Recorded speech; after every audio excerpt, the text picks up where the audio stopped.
The Paracave Podcast, proudly brought to you by major sponsor Jack's Pale Ale, exclusively available at Parramatta Eels Club, Shannon Cooney from Glenmore Park Realty, BTZD Clothing, and the official media partner of the Paracave Podcast, the Parramatta Times.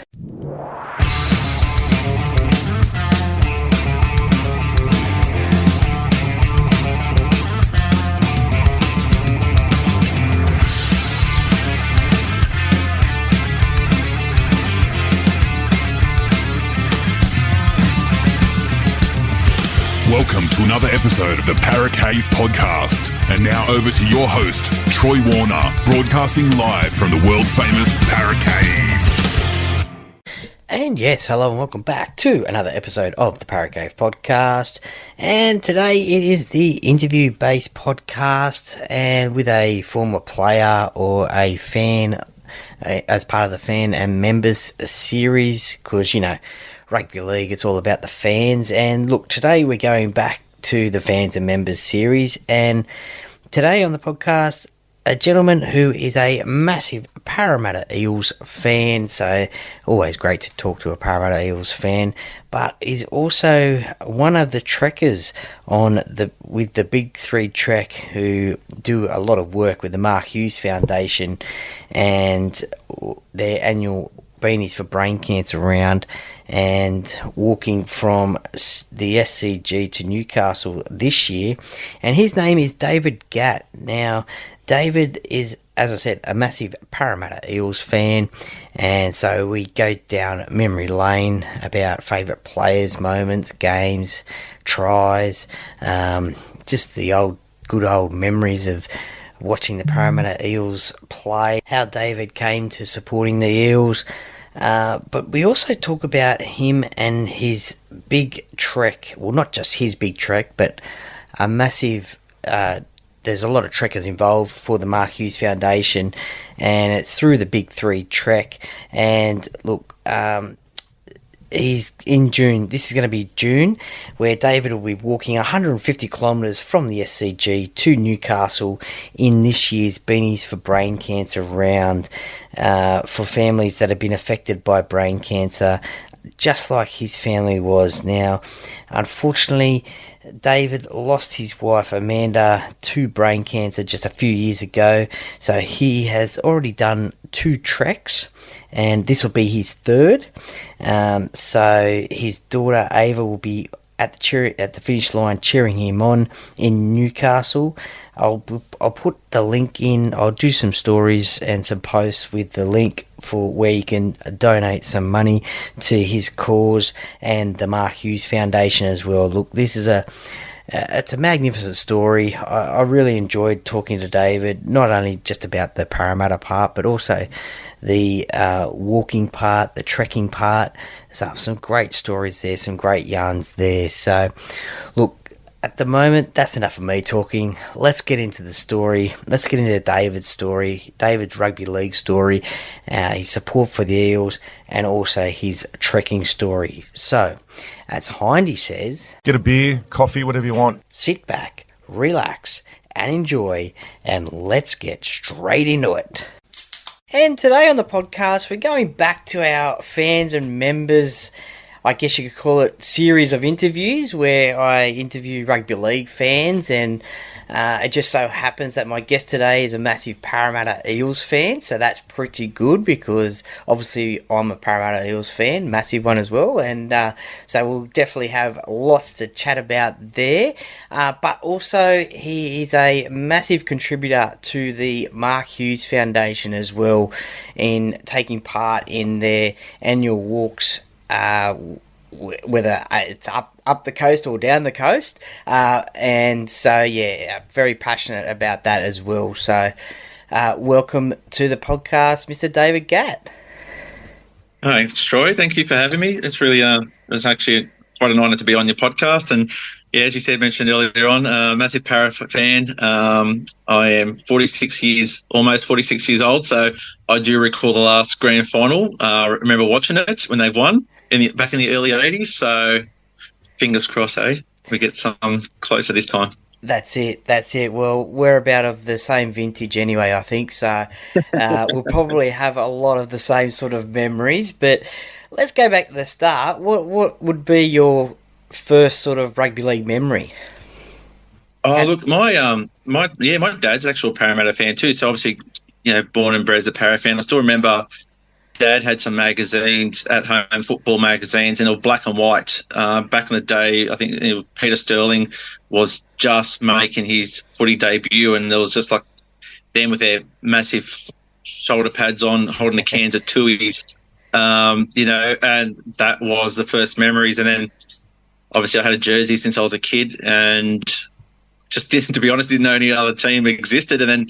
And you just obviously, as a lot of people do, they follow the teams that your family are supporting. So yeah, that's just the memories, like the fond memories of the grand finals. I remember having buying the blue and yellow streamers back in the 80s and put them in around the house, and ever since then, just following Parramatta, regardless how good or how not so good it was at some times. So.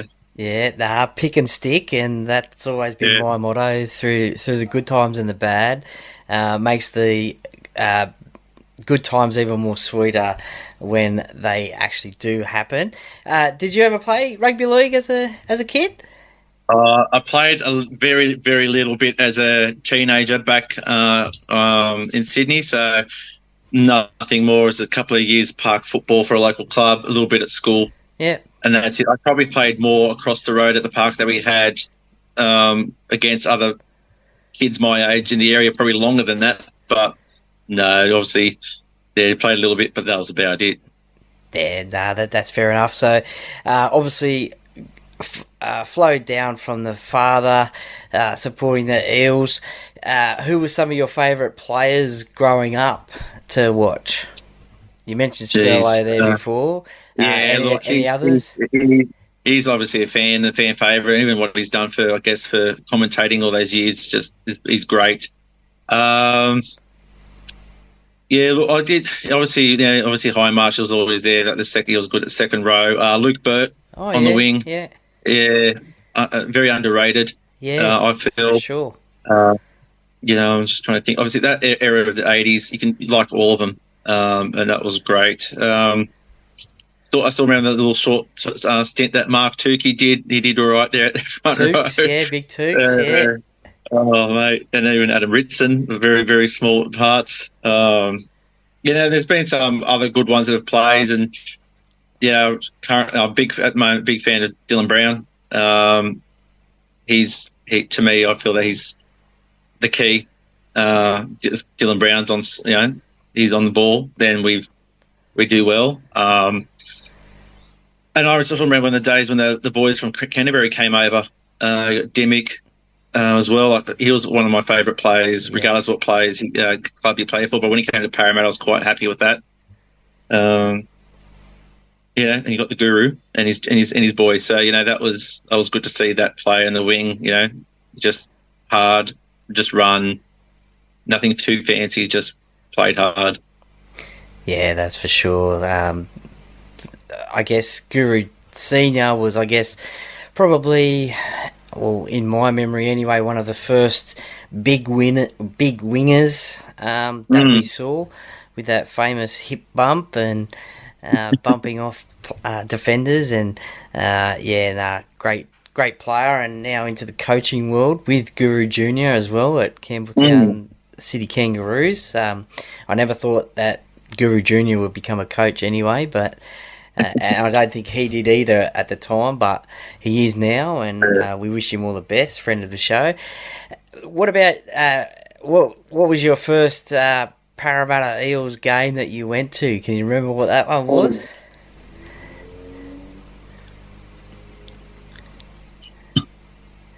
I think it was either Western Suburb Magpies or Norths. Okay, yeah. Can't remember. Yeah, the Bears, either them or West City Magpies at Campbelltown, I think. Two of the clubs that aren't around anymore. That's how long ago it was. But yeah, it was, but that was the first. I think that was the first game I saw them actually play live. Yeah, that was something. When you get to see those players play next, like in front of you back in those days, the parts, you're very close to the players. It was really, it was really good to see them play. It's just normal human beings. They're just big and they just hurt people just when they tackled back in those days. Yeah, that's for sure. Well, what about some of your favourite games from over the years? Is there any that stand out in the memory that have been a favourite? It doesn't have to be a big game or anything. It could be just a regular club game. Look, 2009 run to the semis. That was something I didn't expect. Yeah. And just each week, I'm not really good at watching football because I get very animated and I probably talk to the TV too much. But I just watched that finals a couple of years ago, actually, when they made the final against the Panthers. I wasn't expecting that, towards the end, and I still remember that last game to make it to the grand final. I couldn't believe what was going on, and then all of a sudden they were just defending like you wouldn't believe, and then they made it, and it was just that realization that your team's made it, and it's that nervous wait for a week to watch them play it the following week. So, but I'd have to say probably that I said before, the 2009 run that they had to get to the grand final. Yeah, no, that was certainly a great run, and it was certainly a time where the offload game was definitely prominent. Probably we haven't seen it as much, but we had a few offload experts in that team. Feletti Matteo comes to mind. Ben Smith could do a little bit of an offload here and there, but I guess the whole team could, and it was always second, third, fourth phase play that led to tries, and it was unbelievable. I think that Parramatta were about second or third last halfway through the competition, and then as you said, they went on that run and ended up in the grand final, unfortunately losing to Melbourne, but we won't go there. We won't go there. Well, speaking of Melbourne, is there a team that Parramatta plays that you want to beat every time you play them, or every time Parramatta play them? Particular ones in particular? Yeah. Who's that team? It'd be Melbourne won because of that reason, 2009. Even though they're a great side, but that Souths. Okay, yeah. Yeah, Souths. I know there's history with Manly and Dogs and that, but obviously, I'm not too. That's fine with me. Obviously, I don't like them losing to any team, but or maybe the Broncos too. Okay. They win. Yeah, nice. It'd be nice to always win against the Broncos and Souths for me. Yeah, well, we've had a pretty reasonable record against the Broncos, except for last year. We lost twice to them. But South Sydney have been a bit of a bogey side for us lately over the years. We did get a win last year against them. I think it was Indigenous round we got the win. But most people do say Manly, the Bulldogs, and Melbourne as well for that reason in the 2009 grand final. Do you have a favourite piece of rugby Parramatta memorabilia that you've collected from over the years? No, but I did make a purchase probably about 8 months ago. It was a Clint Gutherson bobblehead. Yes. I got one of those. So I got one of those at my desk when I work from home, and it's a gimmick thing. So it's actually quite enjoyable. People that I deal with at work that are Para fans have actually showed it to them. So it's I had an NRL voucher, and I just bought some stuff like a couple of new tops, like some Para training shorts, and I had I think it was $20 spare, so I just bought the Clint Gutherson bobblehead that stands up on my desk. So that's probably one of my favourite parts. I've always had key rings or those kind of things, but that one's pretty good. Okay, get some funnier comments on that when I show people that. So. Yeah, no, they're definitely a fair favourite. What about a favourite Parramatta Eels jersey that we've had from over the years? Is there one that stands out as a favourite? I think the ones that stands out to me the most, obviously, when I was a kid, that was the James Hardy one. Yeah. And then when I was a bit older, back when the material was that hard cloth, that cotton material, and it wasn't the spray-on jerseys that people wear now. It's Asics. When Asics was their major late sponsor at the front. 90s, Yeah. That one always stands out because they had a really bright yellow with the little blue on the sleeve, or vice versa. But, yeah, that one stands out for some reason. I don't know, but that one in particular. Yeah, the late 90s, I think the ASICs were the sponsors, and yeah, I know the ones that you're talking about. Is there a favourite... Okay, so 2 questions. Is there a favourite home game that you've been to? And is there a favourite away game that you've been to that you've had a great experience at? Yeah, favourite home game was against Canberra. I know I'm probably going back about 18 or 19 years ago. A friend of mine was a Canberra supporter, so it was given me a bit of stick during the week about it, and he said, "Let's go." So we went. Okay. And obviously back then, the parking at Parramatta Stadium back then wasn't really good, so we just had to park off street, go for a bit of a trek, bit of a walk, and we got there. I think we were right on the side of the 20-metre line, and it was where Parramatta, I think they came from behind, and they started winning, and yeah, that was a memorable day because obviously I was getting, like I said, getting stick for a week about it, and then we came out with the win afterwards. So that was quite enjoyable, that one, just watching that, and actually just get to be out on that sideline where they're all scoring the tries from. Yeah, so okay, that was actually good to see. It was actually good to see. That last year, we didn't come with the win, but the away game went to Magic Round last year. Oh, yeah. And got to watch, obviously, all the clubs play. We got to go see Parramatta play, and I was sitting probably behind the black dot, halfway up. So I got to see them train, and then got to see them actually go through their drills when they were playing. So that was also my favourite part, of the away game. I live near Newcastle, so I've gone to a couple of games up here. But obviously the away team was probably last year's at Magic Round. Yeah, nice. It's always a good experience up in Magic Round. Both watching a lot of games and play, and again, Parramatta probably hasn't had the best record at Magic Round. I think we've beaten the Warriors up there once when Jake Arthur made his debut a couple of years ago. We lost to the Titans last year. We've lost to Melbourne tragically in 2019, I think it was.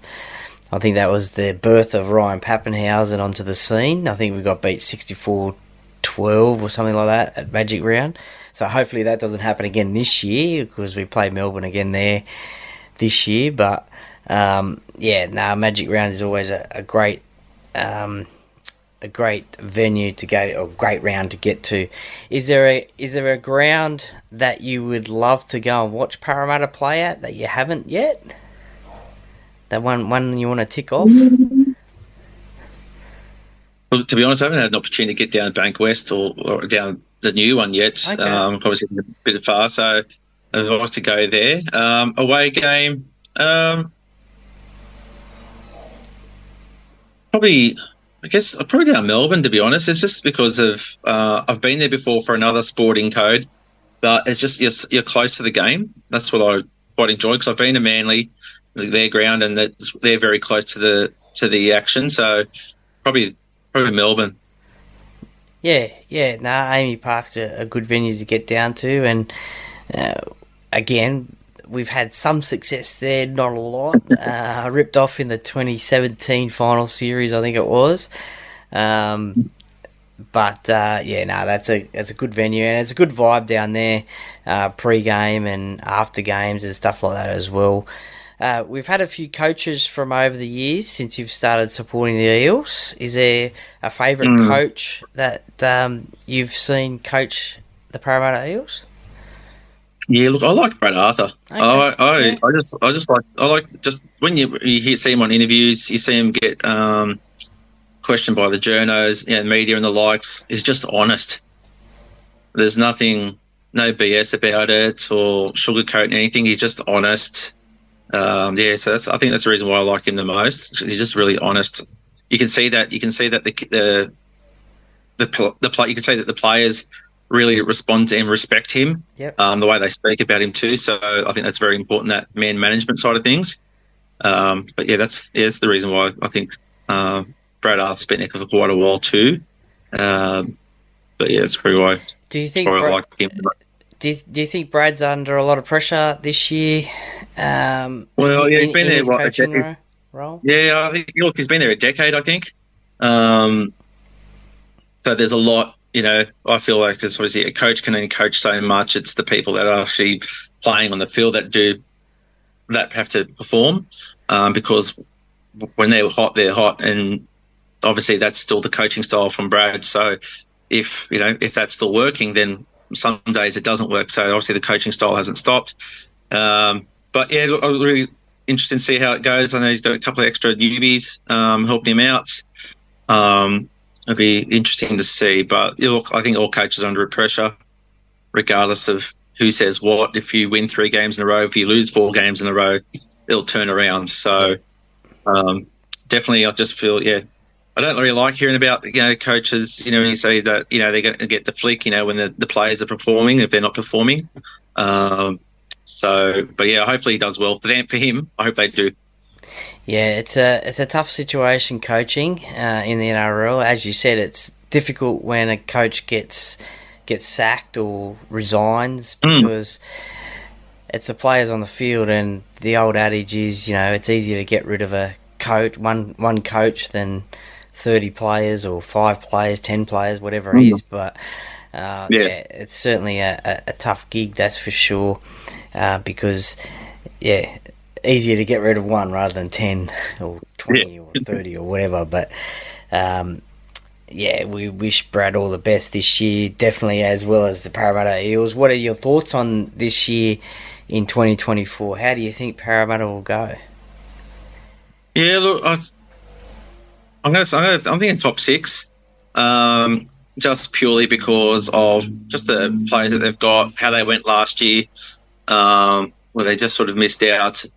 And there was a couple of games where there was 2 or 3 games potentially that just didn't cut it. And there was, 6 points that could have been and probably made the 8. So, yeah, I think there's a few disruptions last year, as we know, with some players and injuries.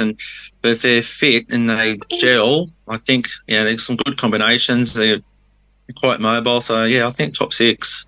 Okay. No, I like that. I like that for sure. Definitely got to get back into that top 8 and challenge for that premiership after last year's debacle of missing out on the finals, and get back in those finals, and anything can happen then. I usually ask Parramatta fans, and I always talk about it as well, the big immortal debate. I've always said that at least one of the Parramatta Eels players from the 80s should be a immortal of rugby league, whether it be Mick Cronin, Ray Price, Peter Sterling, Brett Kenny, Eric Gross, Steve Ella, whoever. But they were the last team before Penrith last year to win 3 comps in a row, and that was 40 years ago. What's your thoughts? Should there be a Parramatta Eels player as an immortal, and who would your choice be? Oh, look, I've thought of this straight up every time they talk about immortals. Peter Sterling, for me. Yep. What he's done for the game whilst he played, and then post-retiring from the game, he was in commentary, and, he was one of those jovial jokesters that just there for entertainment. He actually knew the game, very well respected, and he only just recently stopped. So he was been in the game for well over 30 years, either on the field or off the field commentary. So I think the immortal status needs to be looked at, not just what someone's done well for 5 years on the field. It's what have you done post football as well, and he's contributed a fair bit. So that's, I know the game's very quick to choose an immortal 3 years after they probably finished playing, but on and off the field, I think that speaks highly, and I think they need to look at what he's done post football as well as part of continuation of football. Yeah, no, that's a great answer. I love that. As you said, a player can be a great player for 10, 12, 15 years and then spend a lot of time in the media or in and around the game coaching or just doing other stuff in the game as well. So, yeah, great. Love that. As you said, should be considered for what they do off the field and for the game. Yeah. Trying to think more Parramatta Eels.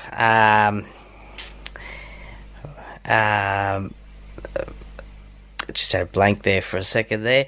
I'll just go back to Brad Arthur. If it wasn't to be him as coach in 2025, is there a person that you would like to coach the Parramatta Eels? Well, that's a good question.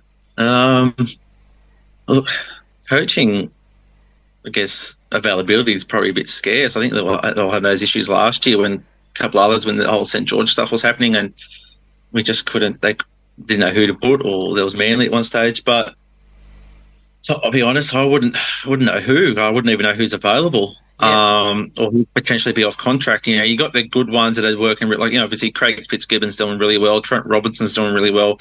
I dare say their respective clubs are, you know, putting pen to paper to put them long-term deals too. So, it'd be very, very difficult. Very difficult. I don't know who is any upcoming coaches through, obviously, the junior leagues or anything like that with Para, to even mention anyone. And I just don't know who'd be available, to be honest. If you didn't have to worry about availability, who would, and you didn't have to worry about money, who would you? Is there someone that you'd pick? Look, a current coach. Yeah, current coach. You can't go past Craig Bellamy, and you can't go past Trent Robinson. Craig Fitzgibbon's obviously a junior staff of it, but those two guys really know football. They look for the with their teams. They've been great. I just don't know.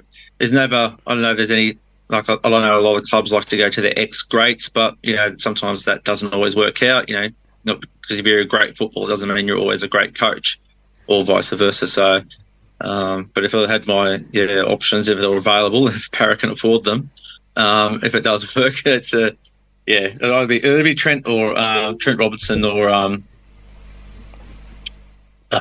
mind blank, Craig Bellamy. So with those two. Yeah. Two good choices there. Well, on the flip side sort of thing, players. Is there a player over the years that Parramatta has missed out on signing that you would have loved to have if they did sign?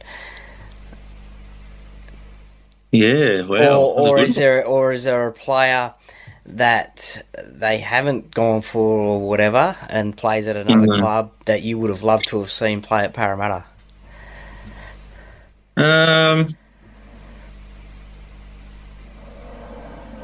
I'd like to have seen maybe Greg Inglis have a run at Para if they were able to grab him. But obviously the affiliation with Queensland and Melbourne Storm.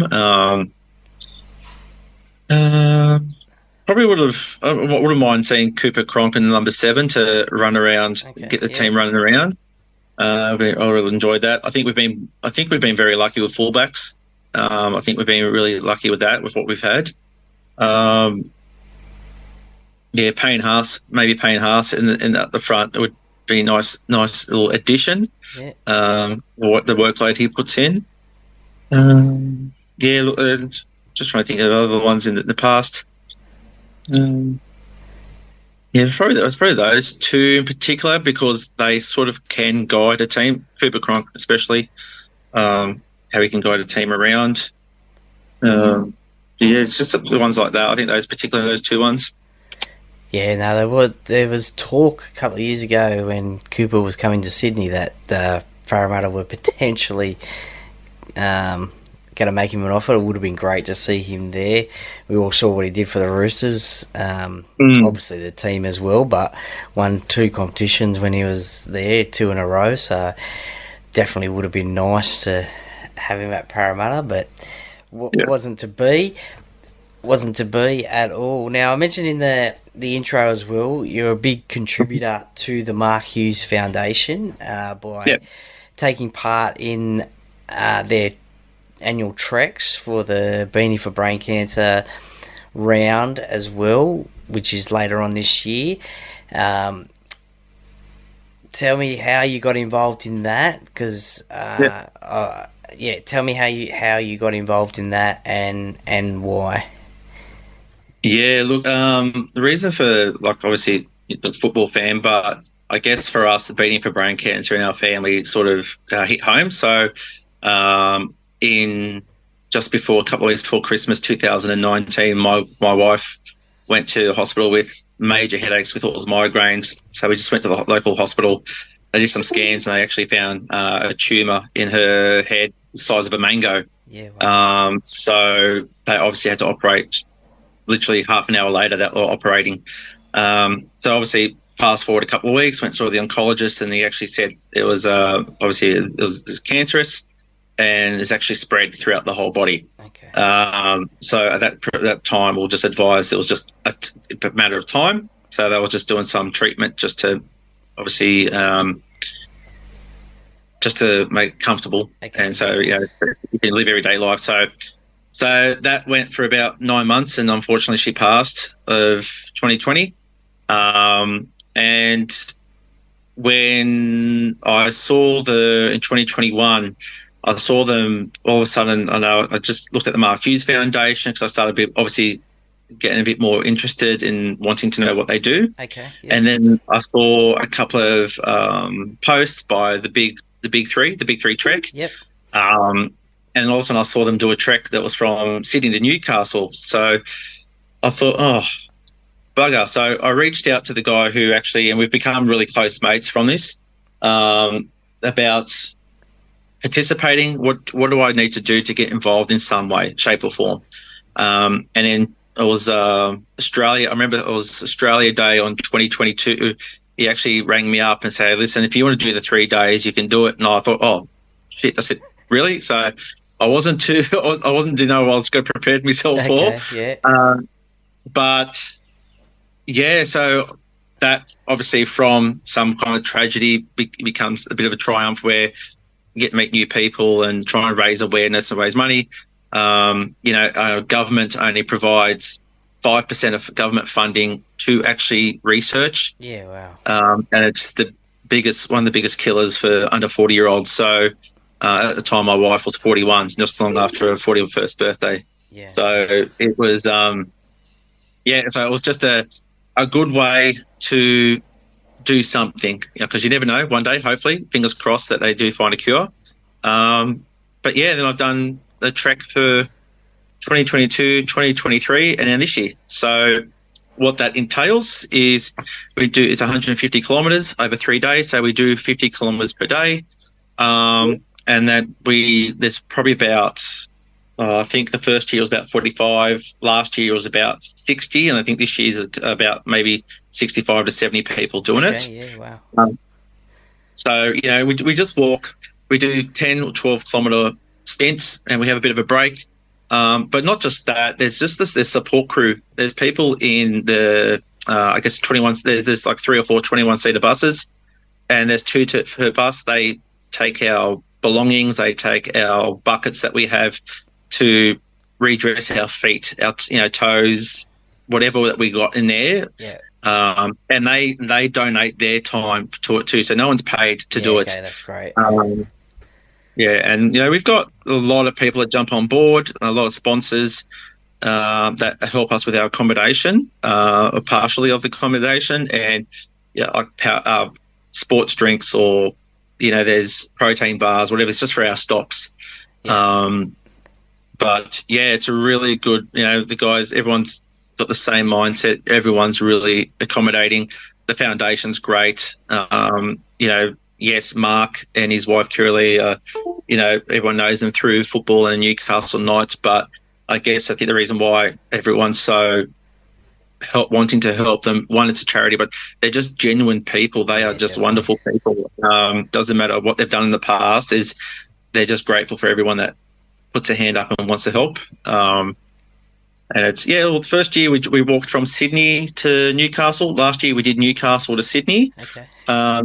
But this year we're coming back the other way. So we're doing Sydney So we're doing Sydney to Newcastle over 3 days, and we finish off Newcastle versus Panthers game, 4 o'clock game on a Sunday. So that's June 14 to 16. So looking forward to catching up with people that I didn't get to see from last year because obviously they live interstate or. Okay, yeah. You do form some really good relationships with people that have either had similar experiences, or those who just wanting to, help out and donate their time to raise awareness. What's the hardest thing about walking 150 kilometres? Oh, the head games. You get some. Okay. There is moments where you're just thinking we've been blessed with the weather. That's been great. You get to probably halfway through the second day, and you're going, "What am I doing?" My legs are hurting, your quads or your feet are hurting. Just hitting the pavement all the time. We literally start probably 5 a.m., 5:30 in the morning, and then by the time we finish and we're about to get to where we're staying overnight, it's probably 5. It's about 12-hour day. Yeah. But you get to talk to people. You put your AirPods in, listen to music, think about why you're doing it. And that sort of helps because there's always someone there to talk to. People know when you if you want to keep to yourself, people start talking to you, so you don't have those thoughts in your head thinking, why am I doing this? Why am I putting my body through this? But, the way I see it, it's like short-term pain for long-term gain. So it's what's 3 days compared to, you can rest your legs for another week afterwards if you're allowed to. So it's, it's something small. For obviously before, like we said, the long-term gain, and hopefully trying to raise enough money and raise enough awareness to put that towards research. Yeah, that's it. I think every year now the Beanie for Brain Cancer round is getting more attention, and it's also earning more money each year. And the support from the rugby league community is fantastic, both by fans. Also the NRL as well, players, just everyone in rugby league, and you see the players run out with their beanies on, and you see the fans in the stands wearing them as well, and the support just grows and grows and grows. And as you just mentioned, each year the trekkers are getting more and more as well, so that's only going to be a good thing as well, because that's going to raise more money as well. And it is a great thing. What's easiest? Is it walking to Newcastle or walking from Newcastle? Walking to. Yeah. Walking going to Newcastle to Sydney last year, there was more incline. Okay. There was some parts that just really hurt. Just your body just starts not shut down, but it just aches and it hurts badly. But you just got to keep going. You learn certain ways, like walking downhill, you might walk backwards. It's just easier on the legs. Or if you're on a flat, you might go for a quick jog, just a little slight jog, maybe for about 100 metres, just to loosen the legs up. Okay, it's just those little things that you learn to do. And a lot of it's mental in your head too, just to power through it. But when you get to the end, it's the feelings are unreal. The people are there, people driving past us, and they're tooting the horns at us. Those small things like that can make you just give you that energy to keep going. And then when we get to the grounds, they do a little thing for us, or we get to walk around the stadium or through the grounds, half time and things like that. So just the appreciation that they show, it makes it all worthwhile. Yeah, no, definitely. How's the training going for it? And how do you train for something like this? Oh, look, I ask a couple of ex-footballers that do the walk with us, and they just say there's no really training for it, but just try and get walk and try and get 5 or every time you do a walk, after you finish work or before work on all the weekends, try and do a 5K walk or try to do a 10K walk, and just try to keep doing that every time you go for a walk. If you want to get yourself a little exercise bike just to do stuff for incline, but that's about it. It's obviously just looking after your legs and your feet, because they do swell up. But that's the only training that we always get told is the more the hints and tips that we do get is how to, I guess, maintain your feet whilst you're walking, like particular bandages, first aid kits, you get my age, it's Voltaren, a couple of walking sticks and things like that. So there's obviously we've got a chat that we all obviously, because it's a new one. It's the fourth time they've done it. So everyone that's involved is in. Everyone's got brand new people starting. So everyone's throwing in some hints and tips. It's interesting because you think how much more can you do, but I don't know if you can train so much. Like if you're doing a 46K or 44K marathon run, you need to run, you need to get to a certain point. Each day you're not going to be able to train and do 50K in a day to train. It takes forever. So just get the 5-10Ks under your belt each time, then that should help. Well, I know my wife Amanda, she's slowly getting into walking, and she needs a pair of shoes. So what's the most comfortable shoes to be walking in? Yeah, look, I obviously got two pairs because every time we have a stop, I change shoes just to give obviously the sole of your shoe to sort of go back to where it's meant to be. Yeah. Got a pair of Asics. They're really good. They're quite comfortable. And I think it's Hoka is the brand. Okay. I think that's how you pronounce it, Hoka. And they're really good. They've got the memory foam inside it. So when you take your foot out for a couple of hours, it goes back to like brand new, like you purchased them. So they're really, really good to walk in and to help it out. So I've actually used them both treks. So they've been good in that way. Oh, I'll have to let her know then about those ones.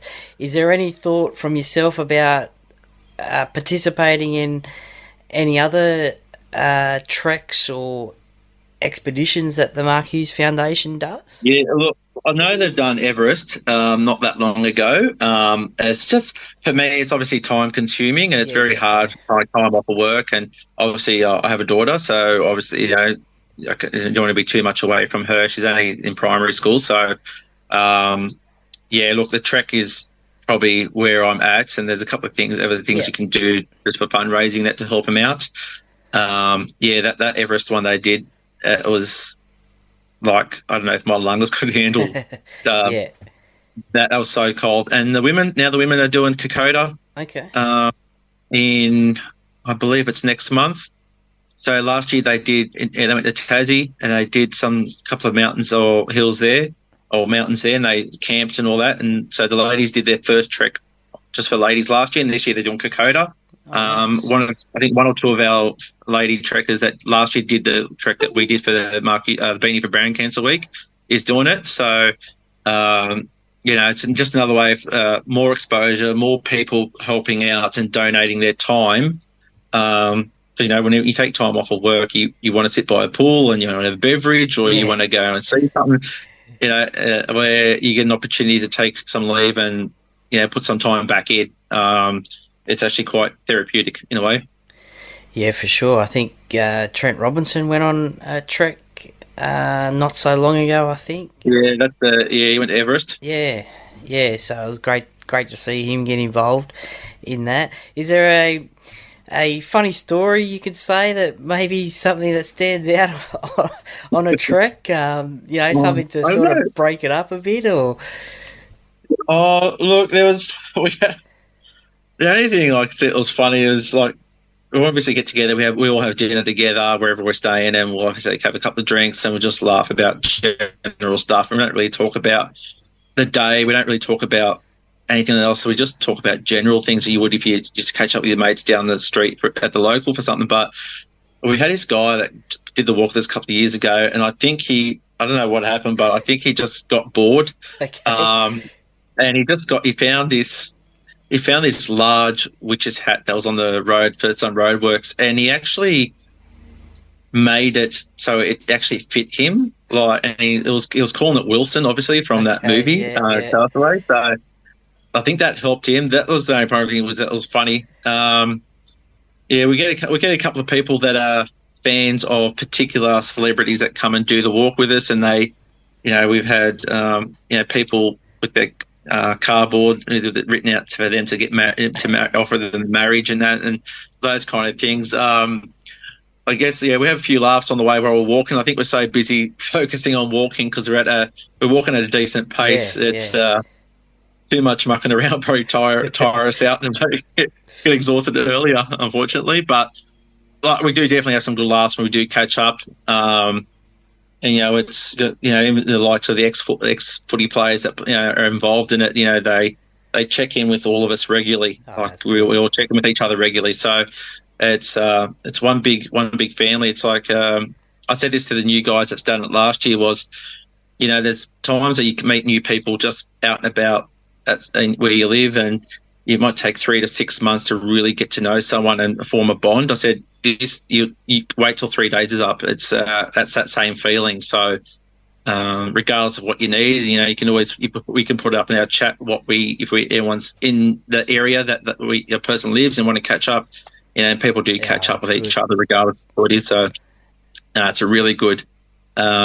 It's a really good foundation to be a part of. Yeah, for sure. Is there one of those ex-footballers? Is there one of them that surprised you in their achievements on the walk? Like you thought, okay. No, look, there's a few ex-footballers there, and to be fair, they just power through. It's just like they're back at training, and someone said to me, they said, look, they've probably got really bad legs and knees and hips and ankles and the likes.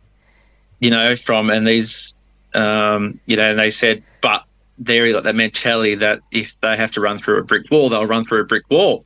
That's what they told me. I said, yeah, that's fair. That's a fair comment. And they just power through, and they're very supportive, and there's a couple of them still very fit.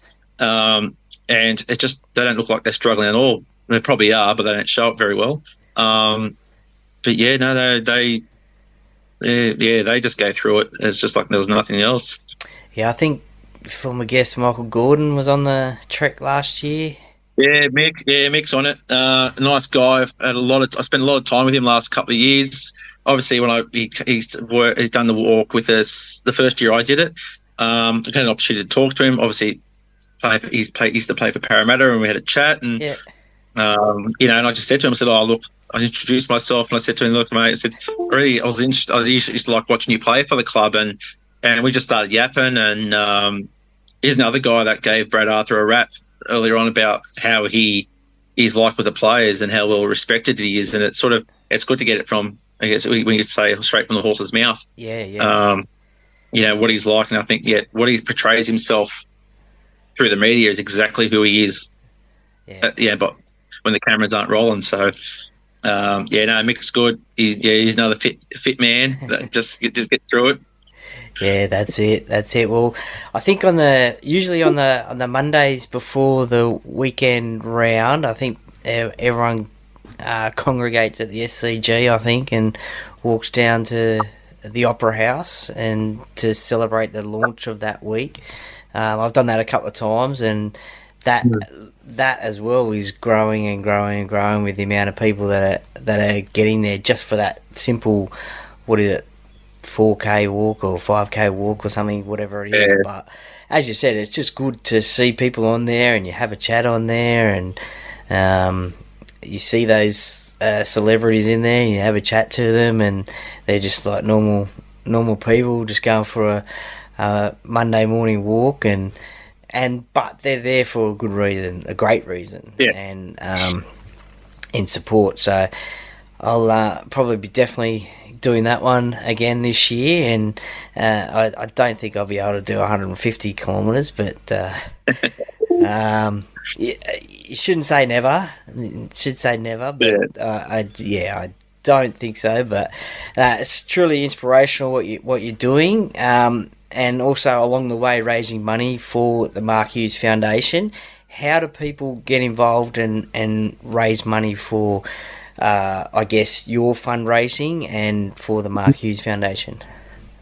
Yeah, look, obviously, first and foremost, the Beanies for Brain Cancer. So, buy a beanie when that does come out. There's a lot of thought and effort's been put towards designing them each year when I talk to them. I'll hand over the link to donate money towards it if anyone can. Obviously, it's a charity, so you can claim it on tax, whatever it is, $5, whatever. But also, obviously, through social media, you got the Mark Hughes Foundation is on Instagram and Facebook. The big three, They're on Facebook and Instagram, and you actually can follow. You can actually see the stories of the people that have been affected by it. Mine's on it. There's like some good video footage of the trek, and you get to see what the people, where they're walking. You get to see the outcomes, because obviously Channel 9 follows us, and they do some reporting throughout the trek. Obviously Emma Lawrence, who's one of the NRL commentators, she actually does it, and she does the walk with us, and and she gets experience. She's experienced it firsthand, and does obviously the interviews while she's walking. She's working at the same time. So yeah, look, it's a good juggle that she does. She's lovely. She's great. And yeah, so people can do that. So I can obviously pass yourself those details. Yep. For the link for that. As like I said earlier on, every cent dollar counts towards this. We only get the foundation, the brain cancer research only gets 5% funding a year through the government. So the rest of it. So obviously for those, like Mark Hughes Foundation's actually open up a section at Newcastle Uni campus where they do research and they fund it. So it's sort of where they're trying to, they're really working hard to, people don't see it as much. It's not advertised as much, but they work really hard to hopefully find a cure for this. It's a horrible disease. So that's their sort of what they do, and and I'm sure that a lot of people are supporting them, not just because of the for the health wise, but more as in because they are really nice people, and people get attached to nice people. So hence why there's a lot of support out there as well. But the more support, the merrier. That's it. Is there a goal in place for the amount of money, or it just doesn't matter, just as much as you can? No, there's never I think last year there was like $170,000 dollars sort of they wanted raised by the 65 walkers or 60 walkers from last year, and that was, I think they went over that. Okay. And I think the year before was the same, they went over that as well. So I think, I'm not too sure that probably the target might be the same this year, but whatever is there, and everyone, I'm sure they're very appreciative of every dollar that gets donated. Everyone works hard for their money, but what can be donated be great. Yeah, for sure. We'll definitely put the link in the show notes here, and we'll also promote it on social media as well. I know there's another trekker as well, and he's a Parramatta fan. Is it Tolgo? Yeah. Yeah. So I'm going to get him on as well beforehand as well. But as I said, he's a Parramatta fan as well. And that's how his first year was last year, and I met him the year before. They did the last. Him and a couple of family members did the last, I think, 8Ks with us.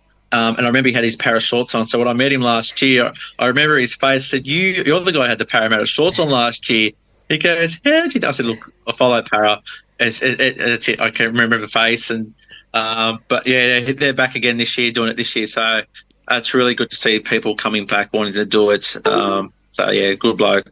And that's good. I mean, and that's what you're talking about. You get that sort of connection, and you meet new people, and that's a great thing about rugby league. And I guess it's a great thing about the trekking, and it's probably also a great thing about this podcast as well, because get to meet fans, and now forever from this day forward, we'll have a connection as well, and we'll catch up and here and there, and that's the great thing about rugby league. Yeah, absolutely. It doesn't matter. Like, obviously, I live a bit north of Newcastle, but there's guys in Sydney that like if I get to go to Sydney for any reason, if I send a message, they take up, or they come up near me, they'll see what I'm doing, and we catch up. So it's just, even if it's for a coffee or something small. But it's just that bond that you get. It's just, it's hard to explain, but it's a really good bond that you get with these people. That's it. Well, hopefully, maybe we can reach out to the Parramatta Club themselves and see if they can donate something, maybe a raffle or something for a game day experience or something, and the money can go towards the Mark Hughes Foundation or something like that. Look, I'm happy to if that's the case, travel to Para, whatever it is needs to be done for the foundation. Happy to do what's needed. Yeah, the more the better. The more the better, that's for sure. We'll do a quick top 10 in our set of 6 that I usually talk about as well with the other guests. So we'll start with a quick top 10, and you can elaborate if you want to. Okay, so pineapple on pizza, yes or no? Yes. Tea or coffee? Coffee. Star Wars or Star Trek? Star Wars. Arnold or Sylvester? Oh. I'm glad you didn't throw Chuck Norris in there. Oh, okay, yeah, okay. Sylvester. Okay, yeah. McDonald's or KFC? Oh, McDonald's. Yeah. Peanut butter or Vegemite? Vegemite. Yeah, good choice. Day or night? Oh. I'm a bit of a night owl, but I'll probably go day. Okay, yeah. Summer or winter? Oh, summer. I'm not a fan of the cold. I despise it. It's just nah. You just have to get too much effort. In summer you can get dressed, shorts, boardies, and thongs, and you're out. So it's a good sign. That must be hard for yourself on the trek though, in the middle of winter. I'm covered like a woolly mammoth. Some like 5:30 in the morning when it's that cold. But I'll out at that time. That's it. Coke or Pepsi? Coke. And Seinfeld or Friends? Friends. Okay, yeah.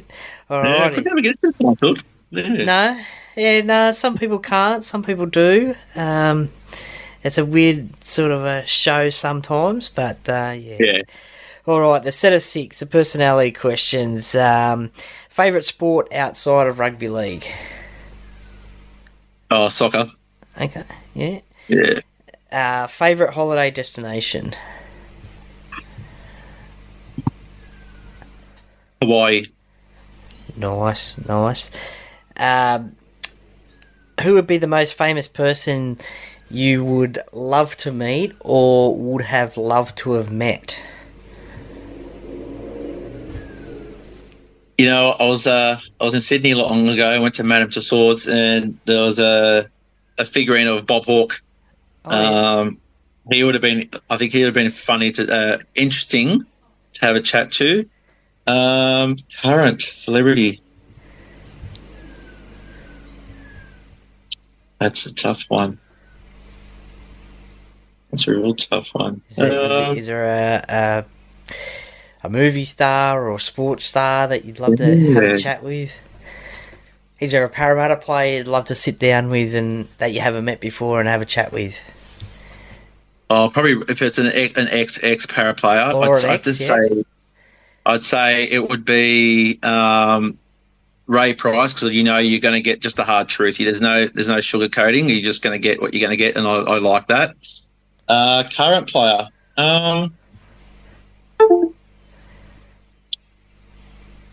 yeah, probably Clint Gutherson will want to have a chat with, just because he sees everything as a fullback. He sees everything at the park, so it'd be really good to see what he thinks or how things pan out.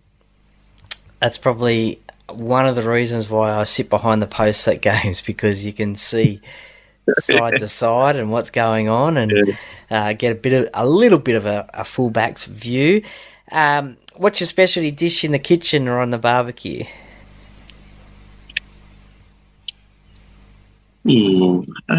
Specialty in the kitchen. What's your go-to? What do you know that you can nail? It's because it's easy to make and it's just quick. Throw things like a good stir fry. Yeah. Put a nice little stir fry in the wok and fresh veggies and over the chicken or beef. And put that through some noodles and voila, put that in. Nice. Now, I usually ask the players this one: which three former players wouldn't you want to be stuck on a deserted island with, and why? But I'll change it. Can you think of three current Parramatta Eels players you wouldn't want to be stuck on, say, the trek with, and why?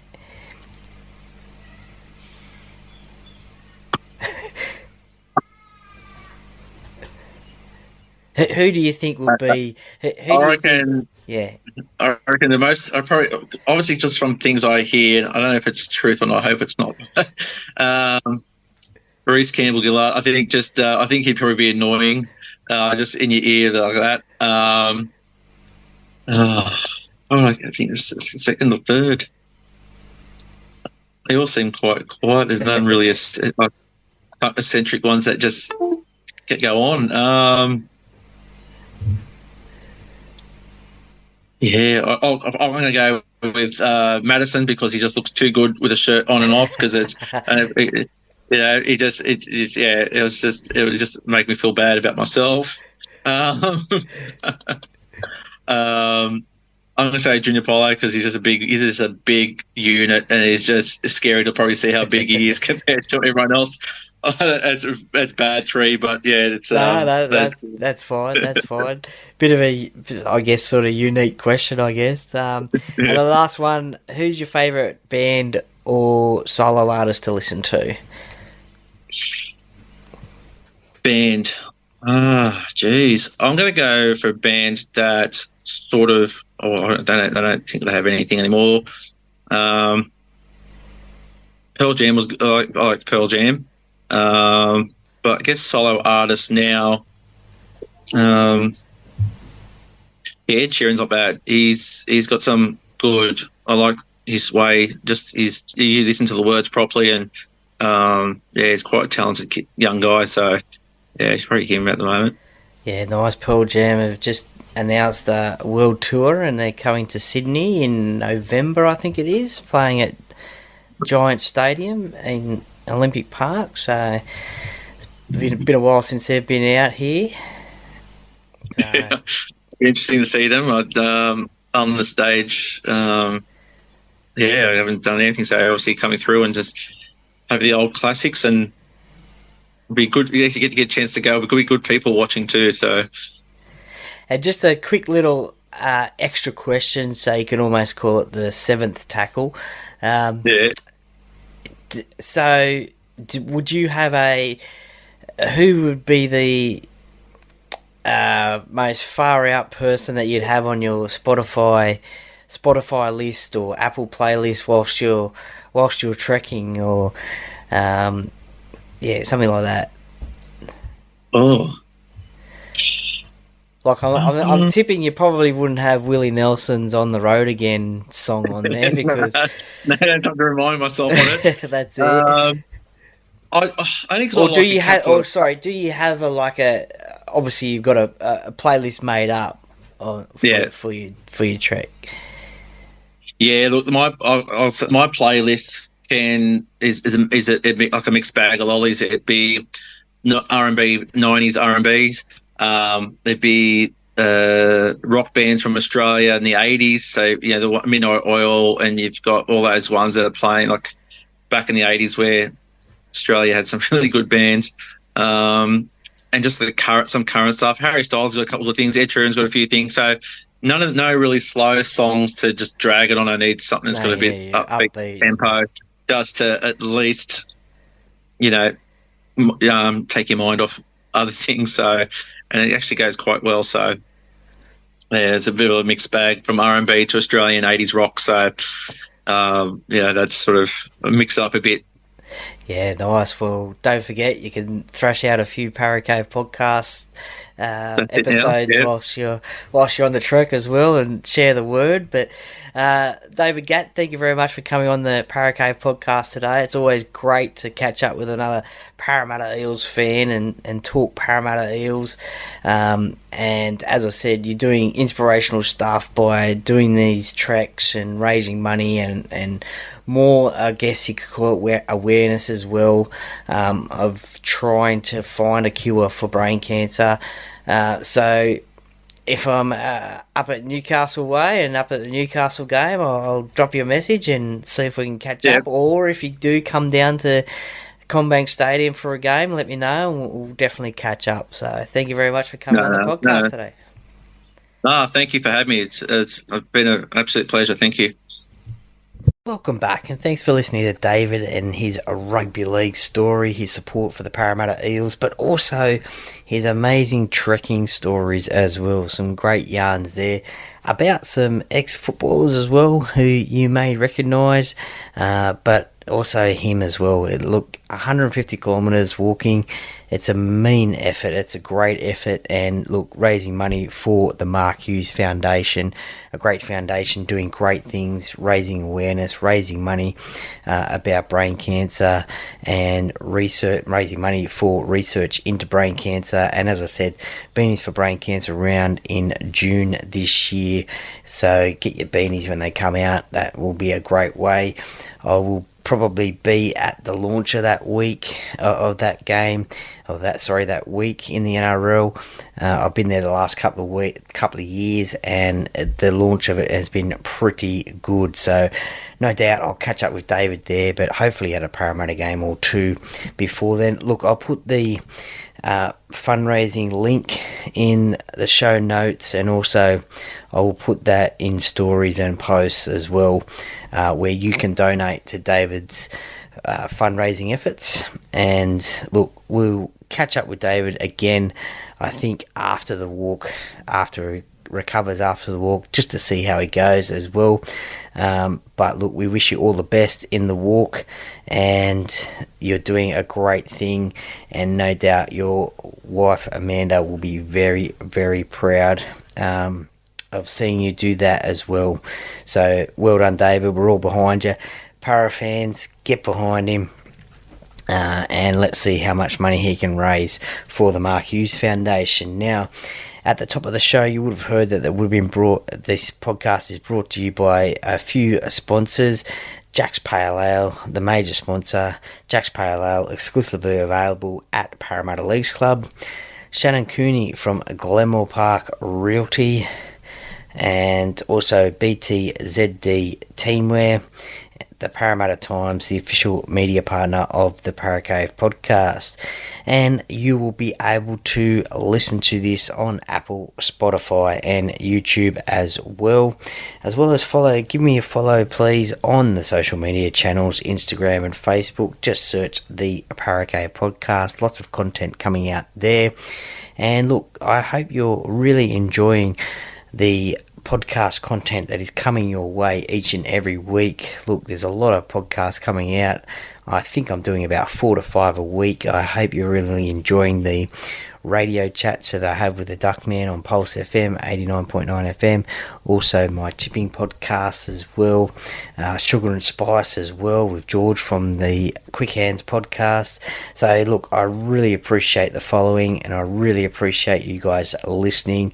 It makes me very grateful that you guys take time out of your days and nights and listen to little old me talk on the podcast. And look, I really enjoy doing it for you, so thank you very much for that.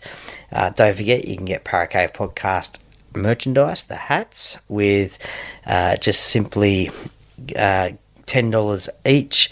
Just simply message me on social media and we'll organise something to get those hats out to you ASAP. So I really appreciate the support for those that have bought the hats that I have for sale at the moment. Just $10 for a hat. And why not? It's blue and gold. You look great, and you'll support the podcast, which I hope bring you bigger and better entertainment each and every week. So I really appreciate that. So this Sunday I'll be at Combank Stadium with the Parramatta Manly game, so I hope to see a lot of you listeners out there, come and say g'day. And as I said, I really appreciate the support. So, as I said, it's pretty humbling that you guys take your time out and listen to me each and every week. I really hope you're enjoying the content that is coming your way. I really enjoy doing it. So thank you very much. Thank you very much for listening. And there'll be more content coming out during the week, as I said, with my chats with the Duckman, and also Sugar and Spice, all things nice as well.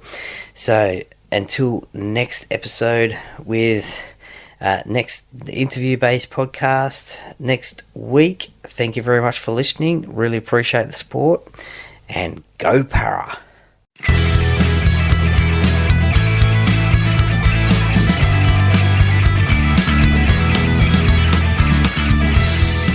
Thank you for listening to another episode of the Parramatta Podcast.